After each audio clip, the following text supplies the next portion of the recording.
I'm pretty sure all parents know what it's like to feel overstimulated, overwhelmed, and stressed. At the same time, as parents of neurodivergent children, it kind of brings things up a level. We feel even more layers of stress, overwhelm, overstimulation, living in a world that's built for the 80% of people that have typical brain wiring and typical nervous system wiring. Whereas our children, and many times we, have atypical or neurodivergent wiring. There's nothing wrong with your child. There's nothing wrong with you. And at the same time, finding different approaches that work for us to help us really turn down that noise can be powerful. That's why I am so excited for today's interview, where I sit down with Sarah Boyd of Resilient Little Hearts, and we talk about her newest book, Turn Down the Noise, and we discuss how we can work towards having an emotionally healthy family, even in today's world. Welcome, Sarah. We are so excited to have you on the show today. Oh, thank you so much for having me, Emily. I'm so excited to have this conversation with you. Sarah, can you introduce yourself a little bit to everyone? Tell us what it is you do and how you got there. Yeah, so I'm Sarah. I am the mum of two awesome kids. I run a educational based brand and company called Resilient Little Hearts. We help develop resources for parents and teachers and professionals to build resilience and emotional health in children and teens. I have a master's in educational psychology and a diploma in the neuroscience of leadership, and I'm just passionate about helping our next generation thrive. I love this. As a teacher that turned emotional resilient parent coach, I love that you have such a similar background. And I have to say, reading your book, I had the mom hat on going, well, this is fantastic for my family. And I had my teacher hat on going, this is some incredible methodology here. So I'd like Oh, to know what brought you to write this book. that's so kind. I feel like such a compliment from you. Yeah, I have just been noticing trends in what's happening. Obviously, we're seeing in this generation rising statistics of mental illness and anxiety and depression, and also just many parents reporting like higher stress levels than they've ever had. And it's obviously a very nuanced topic, and there's multiple inputs into that. But I felt like what people weren't paying any attention to is the environment around us. We talk a lot about trauma background. We talk a lot about media. We talk a lot about, nervous system work. But many times we were seeing children come from families that the parents were healthy and doing their best, and then still seeing these kinds of signs and symptoms. And so in some cases, I wanted to put forward as another addition to the understanding of maybe it's actually our environment, that we're not actually living in a way that's causing us to thrive. Maybe it's actually the environment that's making us sick.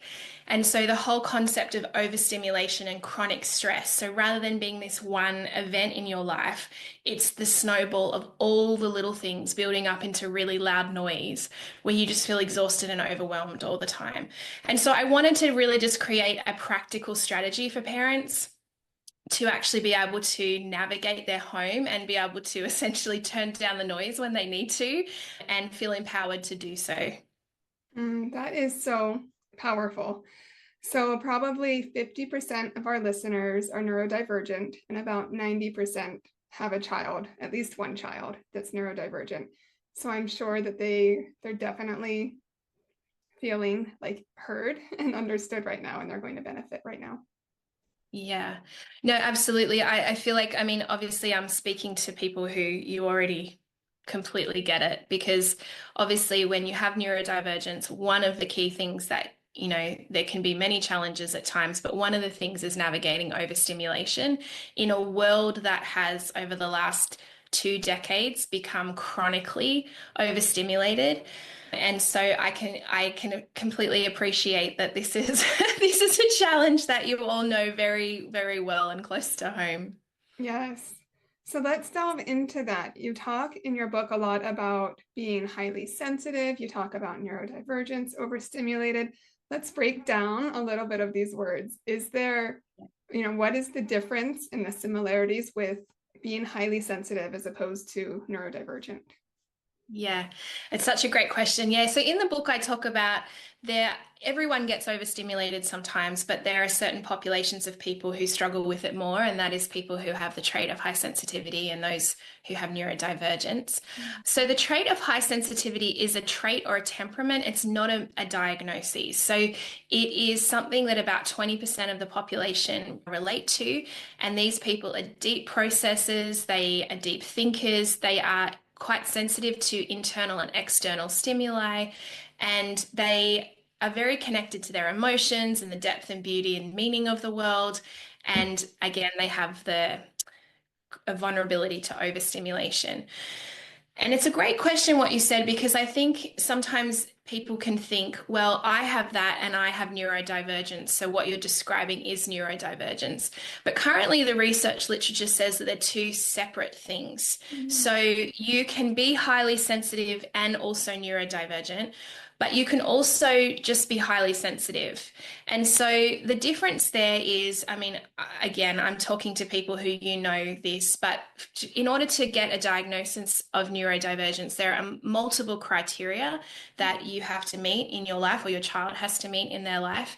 And sensory sensitivities is just one of those criteria, whether you're talking about a diagnosis of autism or ADHD or whatever it is, they're one of the sublines. But there are multiple individuals who have just the sensory sensitivities without anything else. And so I think that's the definition of when we want to look really clearly. I think the increase of information on social media can be so helpful at times because you think, oh my goodness, I'm finally understanding myself. But I always want to encourage people is if you see information and you think, okay, I think I might have that, as much as it's a lot of work and expense to pursue official diagnosis, going through that process can really disentangle a lot of misunderstandings, because sometimes what you think might be autism might actually be anxiety or OCD. What you think might be ADHD, if you're not aware of, say, developmental stages of children or temperament, can sometimes just be a very extroverted, hyperactive, like child who needs a lot of outlet, who is just in a developmental stage where they need that. And so having that kind of ability to disentangle it's really important. So yeah, long answer to say they're two separate things. You can have both, but they're currently considered two separate things. Mm-hmm. Okay, I love that, and I love your empathy towards the challenges of getting a diagnosis and also the encouragement to do so. I know one Yeah. of my children, for years I just kept saying, I feel like there's something different about them. And me with my teacher background, I honestly Yeah. didn't even hear the word neurodivergent until years after I had multiple teaching degrees. It's a little crazy to me, but Yeah. one of my It kids, really is something that I feel frustrated about, because almost every time I talk to an individual who's saying exactly what you're saying, they are surrounded by other people who don't have an understanding of it, and they're like, no, they're just going through a stage. And then when you try to get support, it's such a long road. yes. But I completely agree with you. It is worth it pursuing it, as much as it takes a lot of perseverance and going through it. It does really help for you to have that certainty. And particularly for your child who is navigating the school world and educational systems, it can be really helpful for them to have actual documentation and stuff like that, where then you feel empowered as a parent that people aren't judging you, which they shouldn't be anyway, as just like this parent who has an opinion. Yes. Yeah. Well, we could probably spend 2 hours talking about the Yes, parents judging us, yeah. but yeah, that's so good. That's so good. Yes, I know. One of my children, the first time we went to get them evaluated for, it was just ADHD. They were diagnosed as not having ADHD because the teacher on the teacher report, they used the NISHQ evaluation, and Yeah. she circled everything as not being a problem. And I asked her about it. I said, he's not moving around in class, because when I observed him, he was doing this in class, Like, like almost nonstop at his desk, like jerks and like. And she said, well, it's not causing a problem. I said, okay. And right. she said, I don't want him to have a label. He's so young. There's nothing wrong with Yeah. him. And so I wonderful. Like I understand where she was coming from. And so I just waited to the next school year and had him reevaluated. And it was like a team of 5 professionals, and they all agreed he absolutely has combined type ADHD and autism. And it kept so Yes. it felt, on the one hand, I appreciated that teacher's heart, but I know it's not like he was a different kid or that something became Yeah. wrong with him. He's always been wonderful. Now I just understand what's going on. Yeah. No, 100%. And first of all, that's huge for you to have the wherewithal and perseverance to just go again and go through that again, because I think many parents then have that initial situation and they question themselves. They think, "Oh, maybe I'm overreacting here or feeling different." But I think a lot of it comes down to what we perceive as labels, because a diagnosis, in my opinion, actually helps both child and parent. The child knows there's something different about them. And a lot of times, if they don't have real verbiage and understanding for it, they make other meanings about it. They'll make meanings about their worth as a person, as opposed to just being able to explain to them that their brain is different than other people. And that's an amazing thing. And it can have some challenges we have to work with, but you're a gift to this world. And so I do think that we're slowly getting there, making some progress, but in general, I think there's a swing either way. There's people who are just like, let's not label them at all. And I think that that's unhelpful for people who actually need support, both from their parent and professional support. And then also, too, you've got in with social media in the last few years, people just self-diagnosing themselves and just staying at that point, and there's kind of a misunderstanding there of what it could be. So yeah, it is a messy area. I wish we had more professionals and people who knew what they were doing helping people. But I mean, I again, like you mentioned, probably people who are listening to this have already gone through it, but just that gut feeling that you have as a parent, you have to keep listening to that because you know your child best. Mm. Okay, this is fantastic. So we're going to move on now to a point from the book that I loved. The teacher in me was like, "This is brilliant. You compare our pelvic floor health, which I think every female listening to this, which is 99% of our listeners, they know about pelvic floor problems at this stage in the game, but you Yes. compare it to emotional resilience, which is brilliant. Yeah. Tell us a little bit about that." Yes. So in the book, I tell the story. I wondered if it was too much information, but I'm glad I'm Not glad for it resonated with neurodivergent you. people. You can overshare with us, right? Yeah.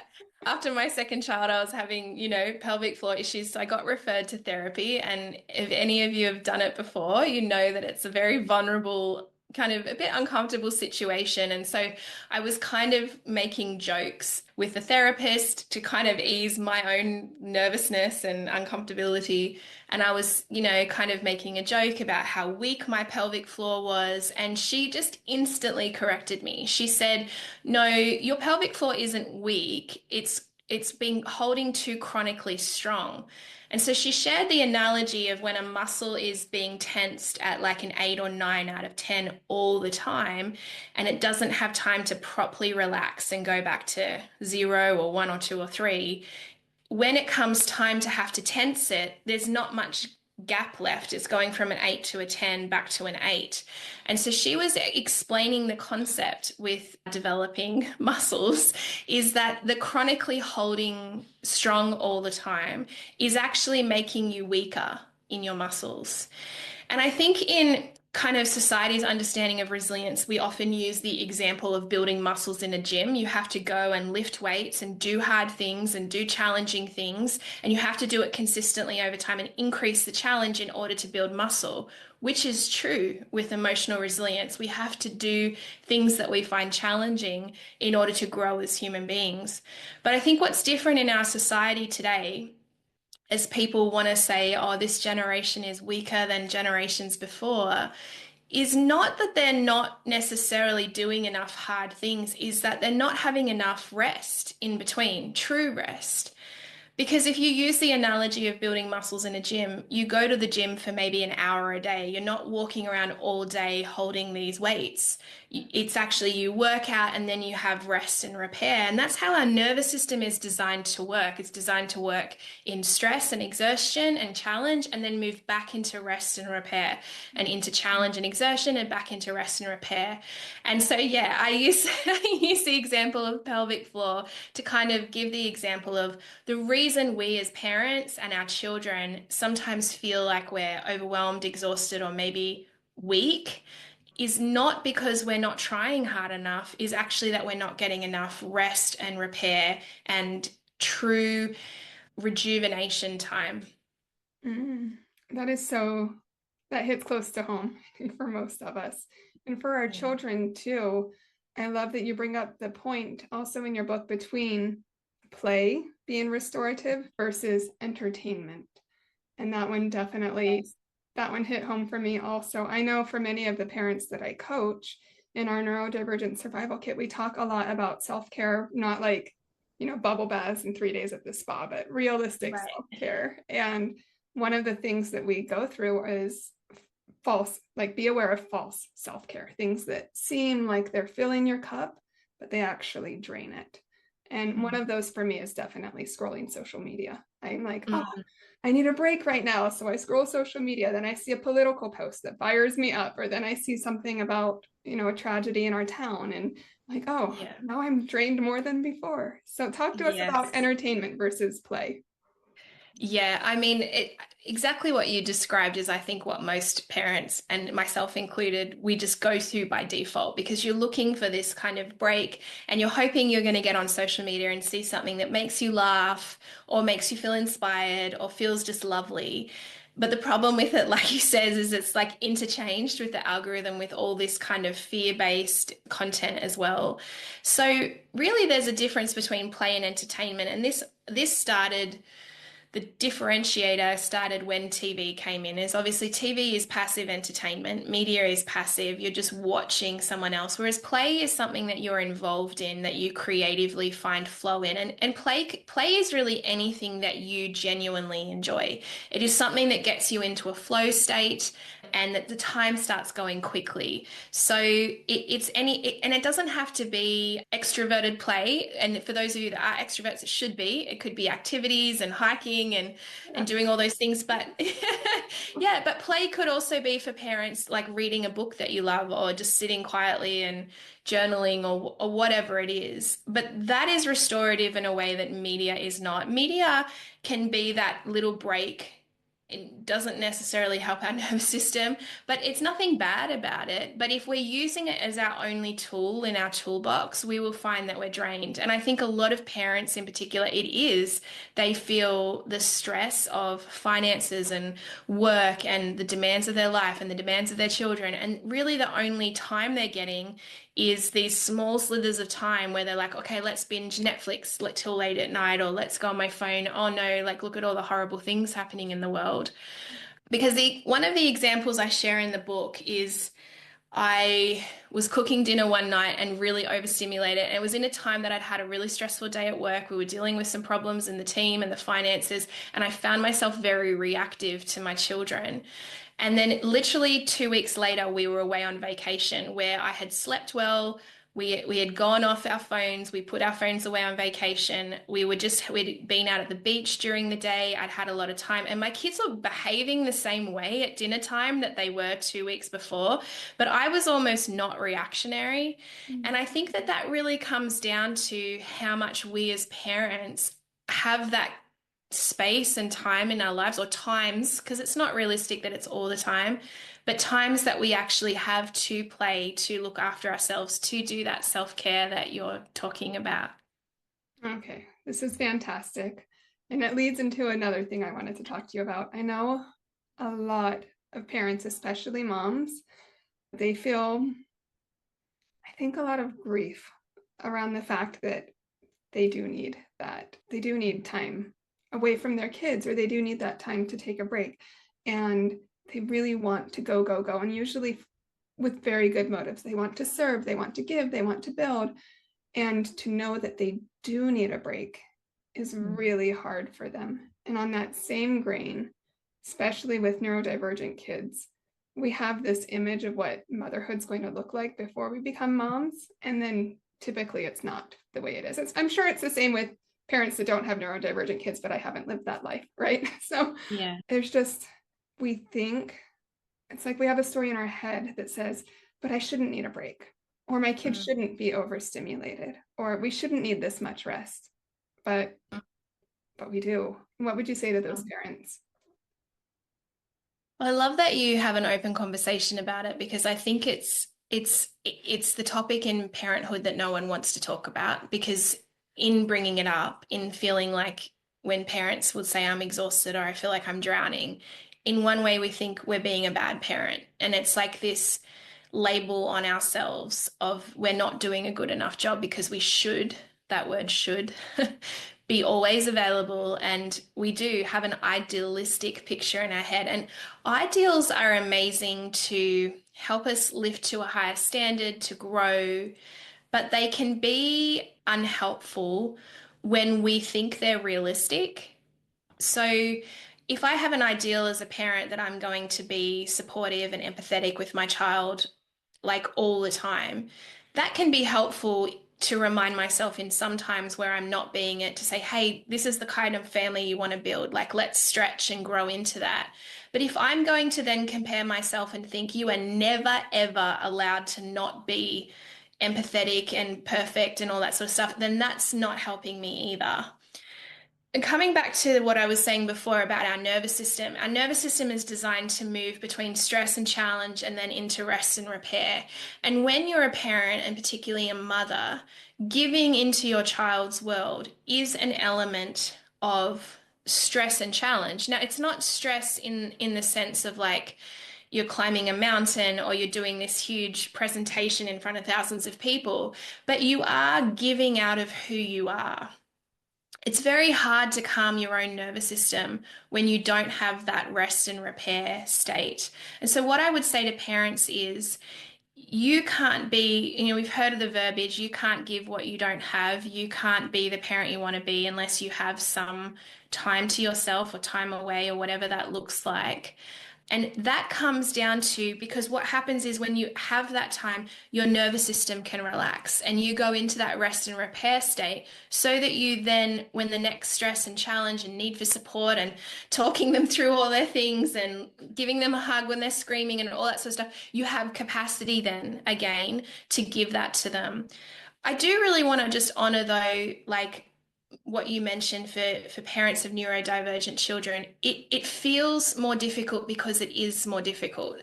You are dealing a lot of the times with children who you know that you're their main safe place. And for many mothers of neurodivergent children, you can feel stuck because you think, I can't leave them, sometimes even with your partner or spouse. I can't leave them with, a sitter.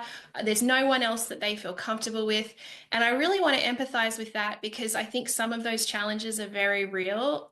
And those little slithers of time that you can get even more important to you, whether it's when they're asleep or whether they're when they're at therapy or whatever it looks like for you, because you're actually dealing with more stress in your day-to-day life than the average parent. And I think that's important to name, not to stay as a victim to or not, grow into that. But it is important because a lot of times parents of neurodivergent children, they say, I'm so burnt out.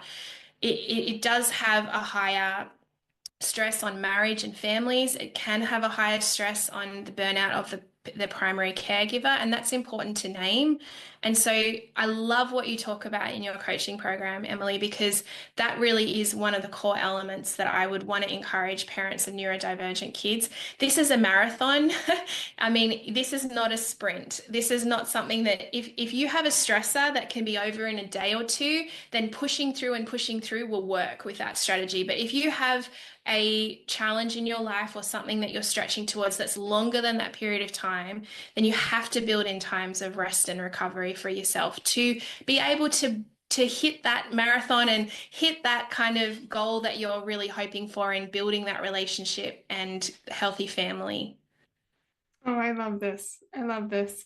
And so, this idea that Yes, you love your child, of course, and there's nothing wrong with them. And Mm. in today's world, which is built for the 80% of people that don't have, you know, a nervous Yes. system with higher needs, when we're raising somebody with those higher needs, it's going to be more challenging. That's just, Yes. that's the way it is. And so to recognize that that does cause stress to our nervous system, even though there's nothing wrong with our kids, even though we love them more than anything else, right? That they 100%. need that They just rest. have yeah, they just have different needs, and I love the way you frame that. They just have a differently wired brain, and because we don't live in a world anymore where, well, whether we ever did, but we don't live in a world that is easy for that. It does require more. And I will say too, it depends, obviously, neurodivergence is a spectrum. So some people, you have, it's hard to Yeah. give that kind of general thing, but I love what you're sharing with that. Thank you. So let's delve into this phrase that I have not heard many other people in the online space use. I use a lot: emotionally healthy families. What does that phrase mean to you? Can you describe what an emotionally healthy family is and how parents know if that's what they're working towards? Yeah, so emotionally healthy families are families where the children and people in the family are accepted and loved for who they are while they're on the journey towards maturity.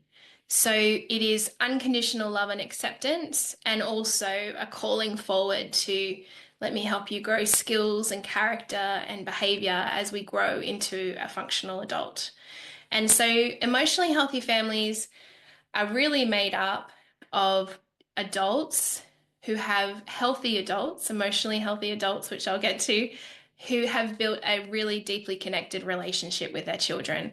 A child's level of resilience and emotional health, one of the core influences on that in the research is a closely connected relationship with a healthy adult.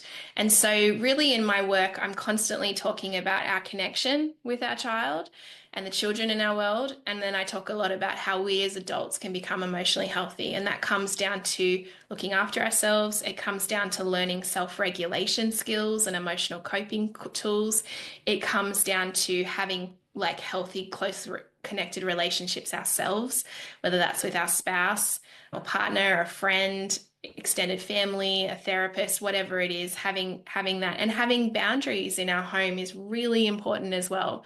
I think sometimes parents feel guilty about having boundaries or they for their children, but children need both. They need high boundaries, high connection to thrive.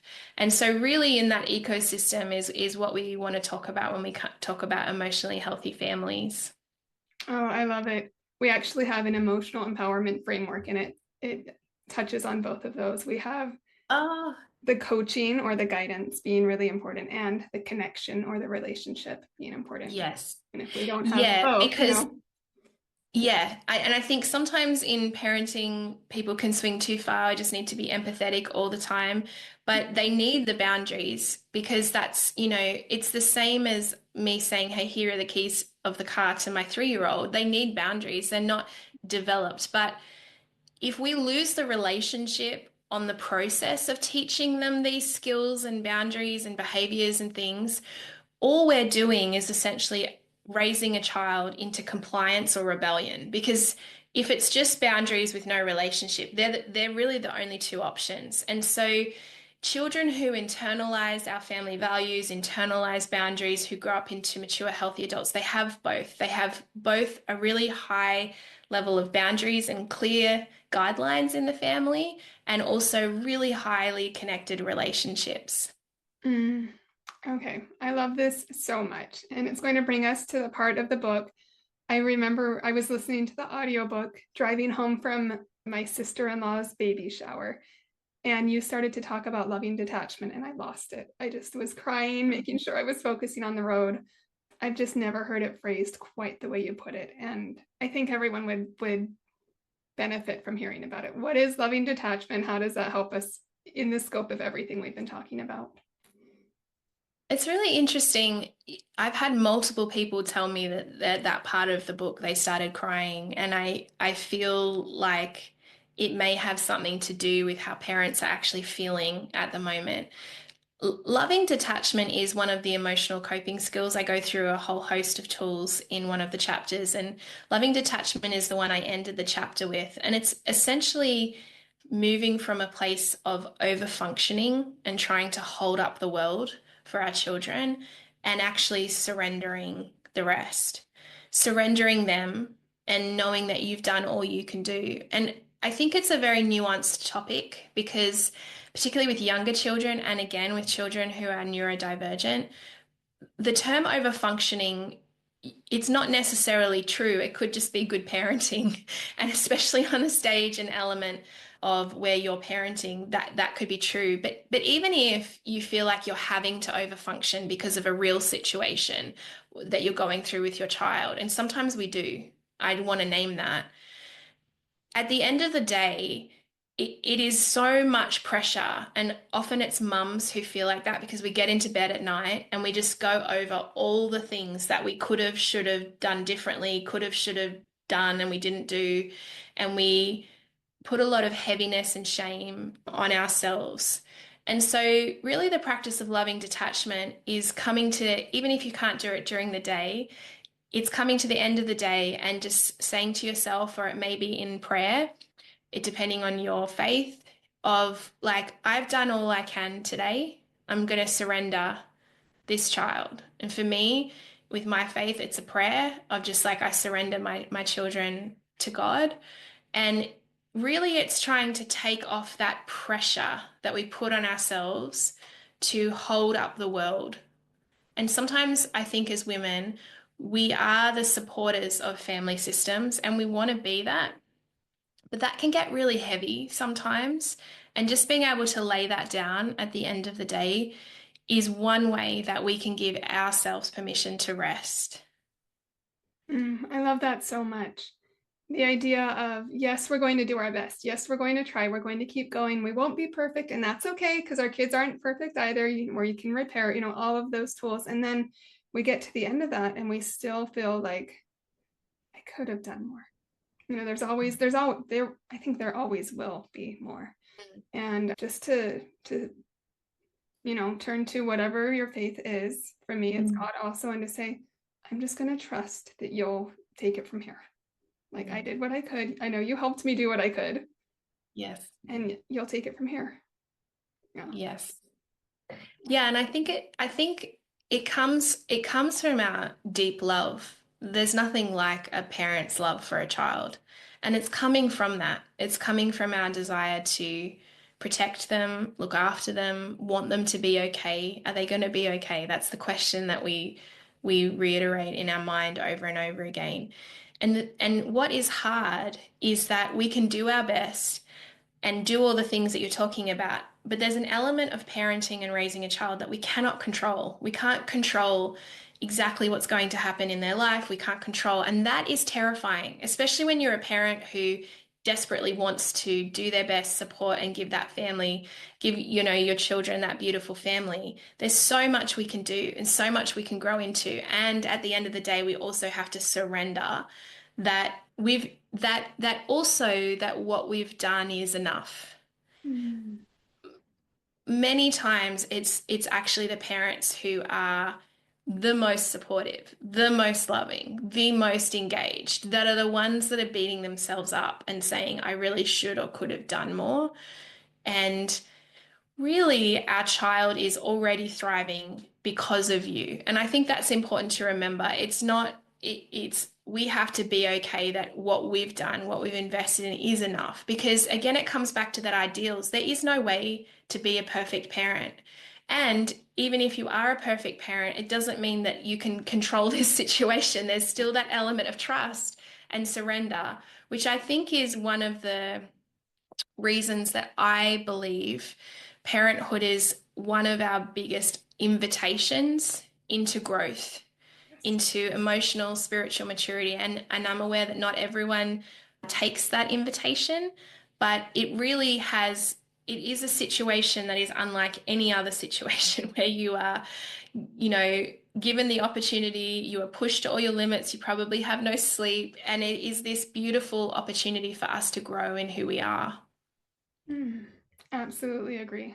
I wish I could remember the ancient philosopher's quote of the most challenging people in your life are your master teachers. I'll have to Yeah, look it up and put it in the show notes. I don't have it exactly, but yeah. yeah, Again, not saying anything's wrong with our kids, but 100%. it is definitely the most challenging thing I've been up against. So, Yeah. okay, Sarah, this has been fantastic. As we wrap it up, do you have a final message you would love to give to parents of neurodivergent kids? Mm. I just want to say that you're a hero. I don't think I think it is sometimes invisible work that other people don't see, and it is challenging work, but you're giving your children the most incredible foundation and support to help them thrive. And I think something to consider, it's a bit of a mental reframe when you feel like I could have done more, I wasn't good enough, or I should have done more, is I want you to ask yourself, where would your child be if you weren't doing all the things that you're doing for them? If they were in an environment where they weren't loved and supported and all of that, how would they be? And that is an opportunity for you to realize, look at what you're doing. One of the biggest things that I wish more parents of neurodivergent children knew is what a gift you are being and giving them.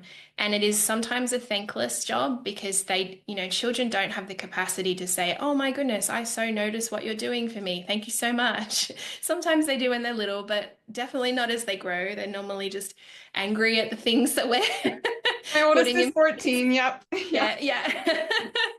And so it's important for us to encourage one another. And I love the community that you've built, Emily, because I think it's important to be around other people who are encouraging you and also encourage yourself. Sometimes you need to give yourself a pat on the back and say, I'm doing sacred work and this is important work and I'm doing a good enough job and a great job at it. That is so beautiful. Sarah, I'm sure everyone will want to connect with you if they haven't already. Can you tell everybody where they can find you online? Yeah.